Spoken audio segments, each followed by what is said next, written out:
sou Marcão, sou professor de História e nesse vídeo aqui a gente vai falar um pouco sobre o primeiro reinado no Brasil. Ou seja, a gente vai falar sobre o primeiro governo do primeiro governante, o primeiro rei brasileiro, Dom Pedro I. Vai ser um período bem curto, de 1822 até 1831, ou seja, apenas 9 anos. Mas vocês vão ver que nesses 9 anos aconteceram muitas coisas. Foi um período bem conturbado, um período que ficou muito longe de ser uma época de calmaria, de tranquilidade, de união nacional. Vocês vão ver à medida que a gente for fazendo esse vídeo, que a gente for falando de alguns acontecimentos, vocês vão ver que foi um período onde houveram sim muitas revoltas, muitas tensões, muita insatisfação para com a pessoa do Dom Pedro, que era o nosso rei, o nosso imperador. Mas para iniciar aqui, eu quero que vocês lembrem que o Brasil conquistou a independência no dia 7 de setembro de 1822. E nessa luta pela independência aconteceram algumas coisas que foram diferentes, um pouco até estranhas quando a gente compara com a luta pela independência nos países vizinhos da gente. Quando a gente olha, por exemplo, para Paraguai, para Colômbia, para México e para outros países, a gente vai ver que nesses países o povo, ou pelo menos uma boa parte da população, lutou pela independência, brigou, se engajou nessa luta, participando de protestos, participando de batalhas. Aqui no Brasil, ao contrário, quem fez o plano para a independência, quem conduziu todo o processo foi a elite econômica e política local, e colocaram na liderança o Dom Pedro I. E aí, como eu já falei num vídeo anterior, você imagina que coisa estranha, né? Você tem o Dom Pedro I conduzindo o processo de independência do Brasil, sendo que o Brasil estava tentando ficar independente de Portugal, que era governado pelo seu pai, que era o Dom João VI. Então é uma coisa bem estranha.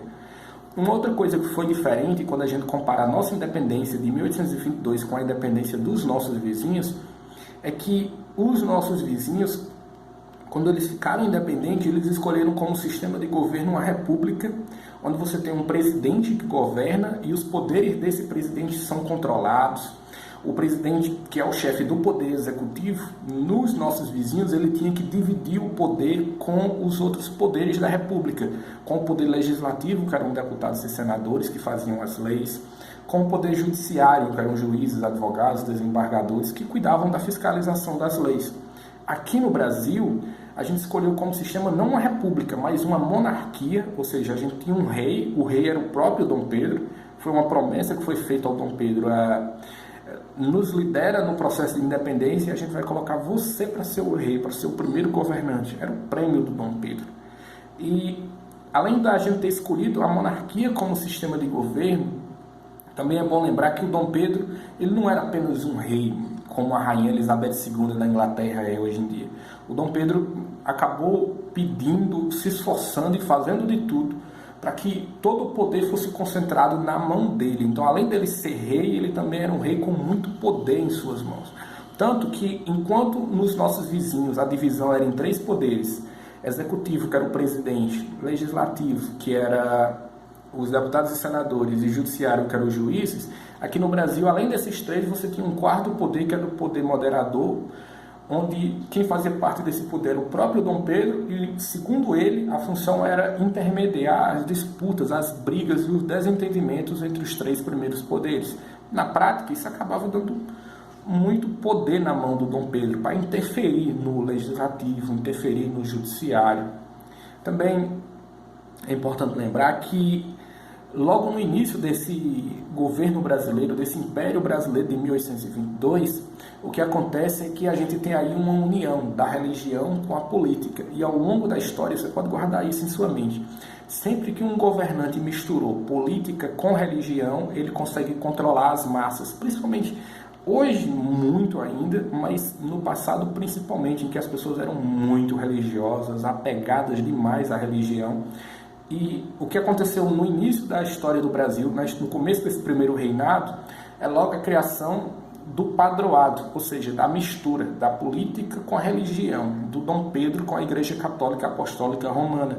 Na prática, o catolicismo foi colocado como religião oficial do Brasil e, em troca, o Dom Pedro tinha poder para interferir na nomeação de bispos, para interferir diretamente na estrutura hierárquica da Igreja Católica no Brasil. Então, o Dom Pedro aí já começa com muito poder. Ele pediu para si, no começo do primeiro reinado, todo o poder político, ele tinha o poder de interferir na estrutura da Igreja Católica Brasileira, na nomeação de bispos e tal.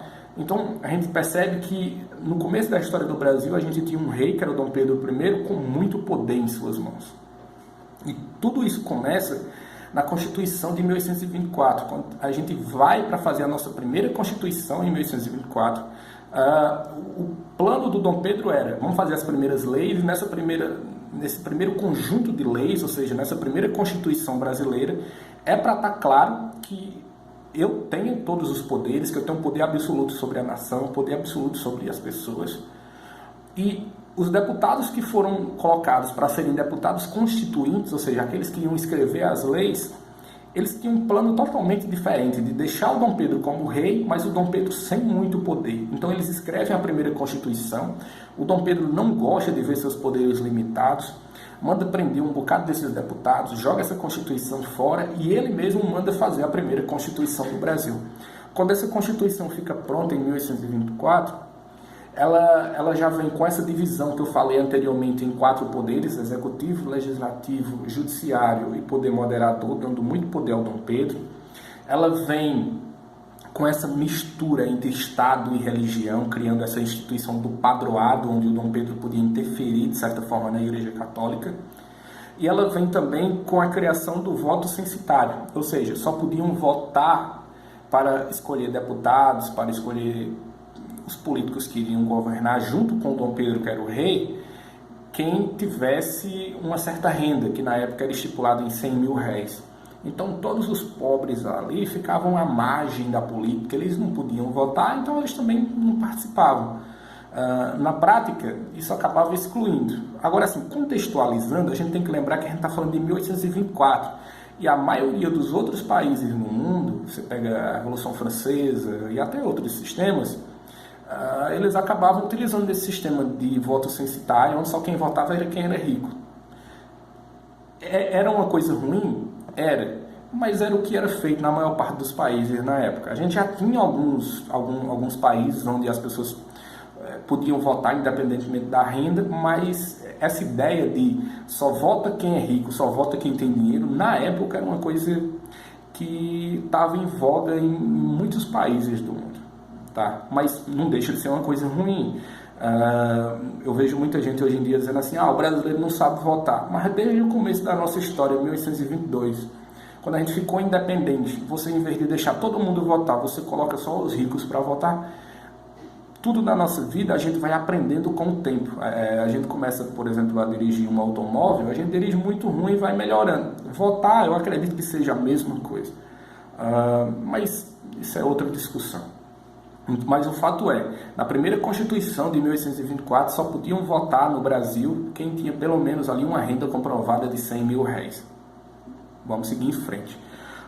Eu quero que vocês entendam que quando Dom Pedro faz essa primeira Constituição, colocando todos os poderes na sua mão, isso já gera logo uma revolta. E a primeira região do Brasil a se revoltar contra o Dom Pedro é a região Nordeste, liderada por Pernambuco. Óbvio, não toda a região Nordeste, mas Pernambuco, Paraíba, Rio Grande do Norte, o sul do Ceará, até um pouco do Piauí e Maranhão, resolvem fazer uma união ali para se separar do Brasil e criar um novo país que se chamaria Confederação do Equador. O plano deles era realmente esse, separar do Brasil. O Dom Pedro olha aquilo ali e ele decide sufocar essa revolta. E que fique claro, a Confederação do Equador, o objetivo dela era se separar do Brasil porque estava insatisfeita com essas atitudes do Dom Pedro. Mandou prender os deputados, mandou fazer a Constituição do jeito que ele mesmo queria. E esses estados queriam mais autonomia, queria que até aceitava que tivesse um rei, mas que o rei não tivesse tanto poder concentrado em sua mão. Essa revolta dessa Confederação do Equador começou em 1824, em julho. Em setembro, ela já tinha se acabado. O Dom Pedro já tinha mandado prender uns, outros tinham morrido, outros tinham fugido e essa revolta acabou-se. Agora, eu quero que vocês se atentem para o seguinte: o fato de, logo no ano da Constituição, 2 anos após a independência, em 1824, já ter logo uma revolta de alguns estados do Nordeste querendo se separar do Brasil, demonstra para a gente aqui que já tinha um sentimento de revolta para com Dom Pedro I, que ele não era lá o rei mais querido da face da terra, não. 1825, finalmente o Brasil consegue resolver a questão com Portugal, porque o Brasil declarou a independência, Portugal disse que o Brasil não era independente, com aquela questão toda. A Inglaterra é que atuou intermediando essas negociações entre Brasil e Portugal, e ficou acertado que o Brasil pagaria 2 milhões de libras pela independência e não se meteria nas colônias portuguesas na África, incentivando a independência destas. Com isso, Portugal aceitou a independência do Brasil. Também o rei de Portugal, Dom João, não queria uma guerra contra seu próprio filho. Essa que é a verdade. Mas ainda em 1825 já começa uma outra revolta no Brasil, numa outra região. Quando você olha o mapa do Brasil hoje, você vai ver que o estado mais ao sul é o Rio Grande do Sul. Aqueles estados da região sul é Paraná, Santa Catarina, Rio Grande do Sul, e o Rio Grande do Sul é o estado mais ao sul do Brasil. Só que antigamente tinha um outro estado chamado Província Cisplatina, que ficava mais ao sul que o Rio Grande do Sul. E essa revolta que começou em 1825, um ano após a Confederação do Equador, foi justamente na província Cisplatina. A população dessa província resolveu se revoltar contra o Brasil e eles queriam se unir às Províncias Unidas, que eram o que depois se tornaria a Argentina. Então eles decidiram não fazer mais parte do Brasil e se unificar ao que seria a Argentina no futuro. O Dom Pedro não aceitou isso, houve guerra, e aí a imagem do Dom Pedro começou a se desgastar porque o Brasil começou a perder guerra. O Brasil declarou guerra contra a Argentina e contra a província Cisplatina, que era o Estado brasileiro que queria se separar.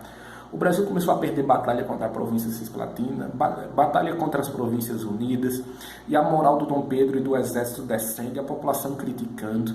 Uma outra coisa que eu quero que vocês lembrem é que quando tem guerra, toda guerra, geralmente, ela puxa com ela uma crise econômica, porque quando você está numa guerra, você tem que gastar muito dinheiro comprando bala, comprando armas, pagando soldado, com alimentação para esses soldados, infraestrutura de guerra, tudo.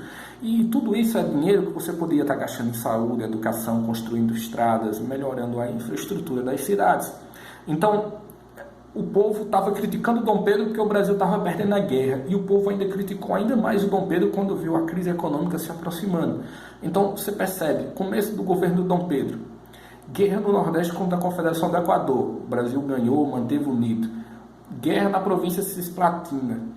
Endividamento, porque a gente pagou 2 milhões de libras a Portugal pegando emprestado da Inglaterra.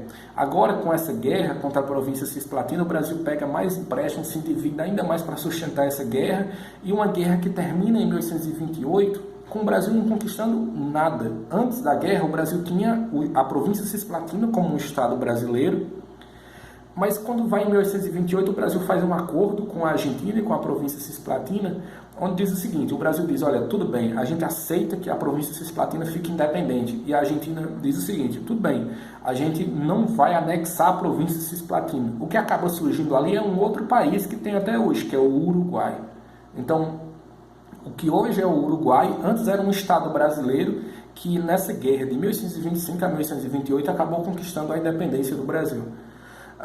Mas quando sai desse conflito, o Brasil sai endividado, o Dom Pedro com a popularidade cada vez mais baixa, a moral do exército lá embaixo e a população realmente insatisfeita com Dom Pedro. Nesse meio termo, em 1826, o Dom João VI tinha morrido em Portugal, o herdeiro de Portugal era o Dom Pedro, e a população brasileira começa a criticar o Dom Pedro cada vez mais e mais e mais, e dizer, olha, ele está governando a gente, está governando mal, é porque ele quer ir para Portugal. E o Dom Pedro dizia, não é nada disso não, mas nada tirava da cabeça dos brasileiros isso, até que o Dom Pedro abre mão do trono português em prol da sua filha, Dona Maria da Glória. Ele diz, olha, a minha filha vai ser rainha de Portugal, não é mais eu. Só que lá em Portugal começa um conflito, porque o Miguel, que era irmão do Dom Pedro, não aceita a filha do Dom Pedro como rainha, ele quer ser o sucessor, quer ser o rei. O Dom Pedro continua aqui no Brasil com essa situação complicada. Nesse meio termo aí, começam a aparecer no Brasil basicamente dois grupos políticos, o que ficou conhecido como Partido Português, que eram portugueses que viviam no Brasil em sua maioria e que apoiavam o Dom Pedro, e o Partido Brasileiro, que era composto por brasileiros e que criticavam demais o Dom Pedro. Então, esses dois grupos, eles disputavam ali, debatiam nas ruas. Chegou ao ponto, em 1831, deles se enfrentarem nas ruas, na chamada Noite das Garrafadas, onde garrafas foram quebradas, lançadas, arremessadas, cabeças cortadas, sangue derramado, nas ruas da capital, que era o Rio de Janeiro, nessa briga entre brasileiros e portugueses. E o Dom Pedro, vendo aquela situação, não tinha como resolver, era difícil. O Dom Pedro até tentava, às vezes, dizer o seguinte: olha, vamos colocar os brasileiros para serem os ministros do governo e governar comigo. Os brasileiros continuavam criticando o cara. Aí ele pegava e dizia: todo mundo demitido, colocava só nobres, marqueses, portugueses de origem para governar com ele. Aí que o brasileiro criticava mesmo. Então a insatisfação para com Dom Pedro era enorme e era uma coisa imparável. Chegou ao ponto de até os militares começarem a demonstrar insatisfação para com Dom Pedro. Então, em 1831, Dom Pedro pensa o seguinte: eu não tenho o apoio da população, agora eu não tenho o apoio dos militares, não dava mais para ficar no poder, não dava. Então, em 1831, o Dom Pedro abdica, renuncia ao trono brasileiro em prol do seu filho Pedro, que seria o Dom Pedro II, que governaria o Brasil, também seria rei no Brasil no futuro, mas a gente vai falar num outro vídeo, numa outra hora, num outro momento. Mas o filho dele era uma criança, o filho dele tinha 5 anos de idade, e ele só podia se tornar rei com 18. Então, mas mesmo assim, ele abre mão de ser rei do Brasil em prol do seu filho. E aí vai depois, a partir de 1831, começar o período regencial, que a gente vai falar em outro vídeo. Mas, para resumir a história e pegar os pontos principais, o que a gente falou nesse vídeo aqui, sobre o primeiro reinado, é o seguinte: a gente pode resumir da seguinte forma: o governo do Dom Pedro é marcado por disputas, por questionamentos e por insatisfação da população para com ele. A maioria das disputas causadas pelo próprio Dom Pedro, que não era lá um político muito habilidoso. A ideia era: o poder vai ficar na minha mão, eu vou ser o rei todo-poderoso e pronto. E beleza, ele tem direito de querer isso, mas toda ação acaba causando uma reação. As províncias como a do Nordeste, na Confederação do Equador, e a província Cisplatina, lá abaixo do Rio Grande do Sul, queriam mais independência, queriam mais liberdade. A Confederação do Equador